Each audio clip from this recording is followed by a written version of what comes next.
Hey, what's up you guys? It's Dorothy and welcome back to my channel. If you are new here, don't forget to give this video a big thumbs up, comment down below what you want to see in the future, click that subscribe button, and turn on my notifications. Excuse me. In today's video, we are going to go into chapter 24 of A Good Girl's Guide to Murder by Holly Jackson, so let's get started. This video may contain foul language and sensitive topics. If you do not wish to continue, please click off of the video now. This is your only warning. Writing chapter 24 of A Good Girl's Guide to Murder. A few moments of muffled shrieking as the train pulled off again and started to gain speed. It jerked Pip's pen, making her scribble a line down her page through her essay introduction. She sighed, ripped the piece of paper from the pad, and screwed it into a ball. It was no good anyway. She was on the train to Westport. Ravi was coming straight from work to meet her at the station. Pip looked away from the blank, expectant page and out the window instead. They had to be nearly there. She'd taken the train to fit in some application time, but had nothing to show for it. Next stop, Westport, the conductor announced. Like Pip had summoned him with her thoughts, she packed her notepad into her backpack and stood while the train slackened and came to a stop with a mechanical sigh. She skipped onto the platform and down the stairs.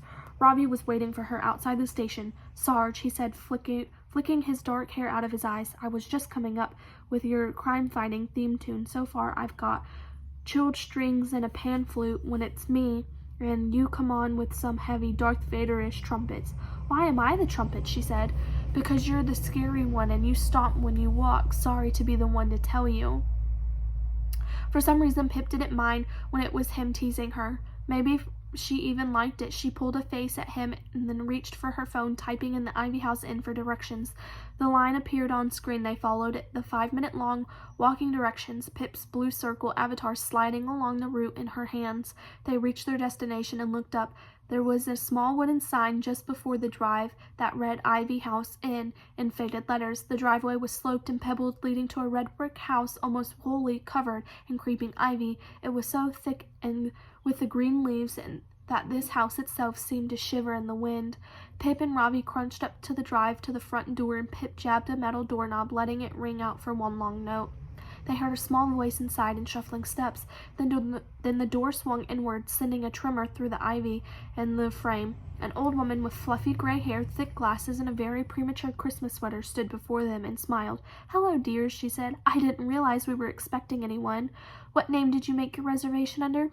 She ushered Pip and Ravi inside and closed the door. They stepped into a dimly lit lobby with a sofa and a coffee table on the left and a white staircase running along the far wall. "Oh, sorry," Pip said, turning back to face the woman. "We don't actually have a reservation." "I see. Well, lucky for you two, we aren't booked up, so—" "Sorry," Pip cut in, looking awkwardly at Ravi. "I mean, we're not looking to stay here. We have some questions for the owners of the inn. Are you?" "Yes, I'm the owner," the woman smiled, looking ungrievingly at this point just left of Pip's face. "Ran it for 20 years with my David. He was in charge of most things, though. It's been hard since my David passed a couple years ago, but my grandsons are always here helping me get by, driving me around. My grandson Henry is just upstairs cleaning the rooms." "So 5 years ago you and your husband were running this place?" Ravi asked. The woman nodded and her eyes swayed over to him. "Very handsome," she said quietly, and then to Pip, "Lucky girl." "No, we're not," Pip said, glancing at Ravi. She wished she hadn't.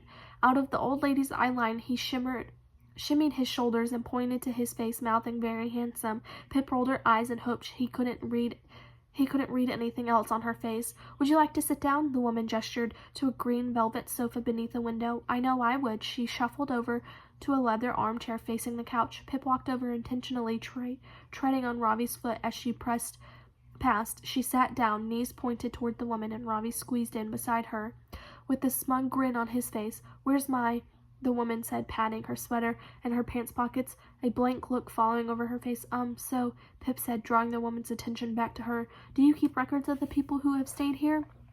"It's all done on the computer now, isn't it?" The woman said, "Sometimes by the telephone. David always handled the bookings now. Henry does it for me." "So how did you keep track of reservations you had?" Pip said. "My David did it. He had a spreadsheet printed out for this week." The woman shrugged, staring out the window. "Would you still have the reservation spreadsheets from 5 years ago?" asked Ravi. No. The whole place would be flooded in paper. But do you have the documents Saved on a computer, Pip pressed. Oh no, we threw David's computer out after he passed. It was a very slow thing, she said. My Henry does all the bookings for me now. Can I ask you something, Pip said, unzipping her backpack and pulling out a folded printout. She straightened out the page and handed it to the woman. Do you recognize this girl? Has she ever stayed here? The woman stared down at the photo of Andy, the one that had been used in most newspaper reports. She lifted the paper to her face and held it at arm's length and then brought it close again. Yes, she nodded, looking from Pip to Robbie and Andy. I know her. She's been here. Pip's skin prickled with nervous excitement. You remember this girl staying with you 5 years ago? She said. Do you remember the man she was with, what he looked like? The woman's face muddied, and she stared at Pip, her eyes darting right to left, a blink with each change in direction. No, she said. No, it wasn't 5 years ago. I saw this girl. She's been here. In 2014, Pip said. No. This woman's eyes settled past Pip's ear. It was just a few weeks ago. She was here. I remember.